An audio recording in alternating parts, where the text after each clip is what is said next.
Hi అండి, నమస్తే. మోదక్ ఎలా తయారు చేయాలో చేసి చూపిస్తానండి. ఒక బౌల్ తీసుకుని ఒక కప్పు పాలు పోసుకుని ముప్పావు కప్పు బెల్లం వేసుకుని కరిగించుకుని పక్కన పెట్టుకోవాలి.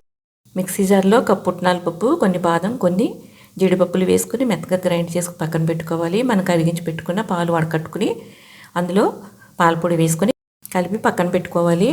ప్యాన్ పెట్టుకుని స్టవ్ మీద నెయ్యి వేసుకుని మనం గ్రైండ్ చేసి పెట్టుకున్న పౌడర్ వేసేసి అది బాగా వేగిన తర్వాత కొబ్బరి కూడా వేసేసుకుని అది కూడా బాగా వేగిన తర్వాత మనం వడకట్టుకుని పెట్టుకున్న పాలు కూడా పోసేసుకుని బాగా ఇలా కలుపుతూ దగ్గరికి వచ్చేదాకా ఉడికించుకోవాలి. ఇది అడుగుంటిపోతుంది తొందరగా.